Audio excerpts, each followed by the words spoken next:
আমাদের বলছে যে বেতন গ্রেড যে বৈষম্যটা চলছে 20 থেকে দশম বা 20 1 নম্বর গ্রেড থেকে এই বৈষম্যটা খুব দ্রুত কমাতে হবে। 2 নম্বর হচ্ছে যে পে স্কেলটা 2015 সালে দেওয়া হয়েছে, আজকে 2024 সাল, এখন আমরা নতুন কোনো পে স্কেল পাই নাই। আমাদেরকে অবিলম্বে একটা পে স্কেল ঘোষণা করতে হবে। আরেকটা হচ্ছে আমাদের টাইম স্কেল এবং সিলেকশন গ্রেড, আমাদের যাদের পদোন্নতির সুযোগ নেই তাদের একটা উচ্চতর গ্রেড চাকরি 12 বছর 8 বছর 12 বছর 15 বছর 3টে টাইম স্কেল পাওয়ার সুযোগ ছিল, এটাও অন্যায়ভাবে কর্তন করেছে, এটা আবার পুনর্বহাল করতে হবে।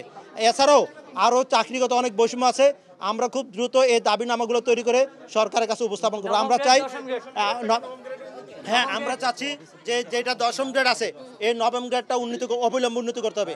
এবং আপনারা জানেন জেলা প্রশাসনে বা বিভাগীয় কার্যালয় এবং উপজেলা কার্যালয়ে যারা 11 থেকে 16তম গ্রেড আছে তারা এখন কর্মকর্তা পদবি নামধারণ করেছে, কিন্তু সচিবালয় হচ্ছে সারা বাংলাদেশের একটা প্রাণ কেন্দ্র।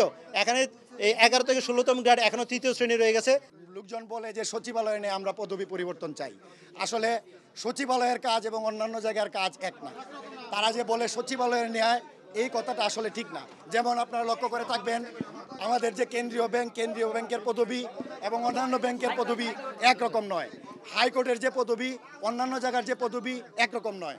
সুতরাং আমরা সচিবালয় কেন্দ্রীয় হিসেবে আমরা আমাদের পদবিগুলো ভিন্ন রূপ চেয়েছি।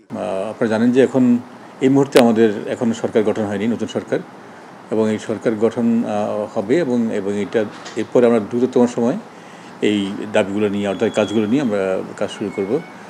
আর জনপ্রশাসন মন্ত্রণালয় থেকে আমাদের পরিপূর্ণ আন্তরিকতা আছে এবং আমাদের একটা কমিটমেন্টের জায়গা আছে। আমরা দ্রুততম সময়ের মধ্যে এই তাদের দাবি, বিভিন্ন ধরনের দাবি আছে, সেগুলো নিয়ে আমরা কাজ করব।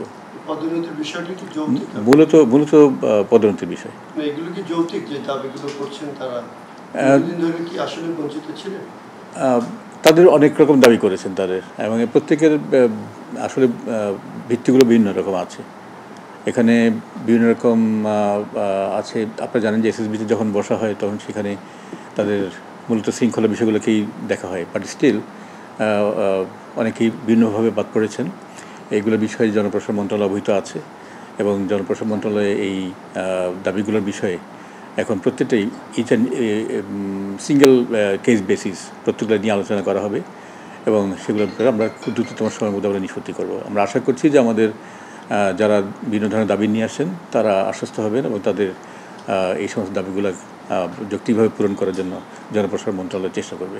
আমরা আসলে এখন আমাদের মহামান্য রাষ্ট্রপতি আছেন, তিনি এখন আমাদের নির্বাহী প্রধান হিসেবেও দায়িত্ব পালন করছেন। সুতরাং শূন্যতা আছে যেটা এটা আসলে ঠিক নয়। আমাদের যেই কাজগুলো আছে যেগুলো খুবই জরুরি ভিত্তিতে আমাদের কাজ করতে হচ্ছে, আমরা মহামান্য রাষ্ট্রপতির নির্দেশনা নিয়ে আমরা সেগুলো কাজ করছি। সুতরাং সিদ্ধান্ত গ্রহণের ক্ষেত্রে কোনো ধরনের বড় ধরনের লিমিটেশন আছে বলে আমি মনে করি না।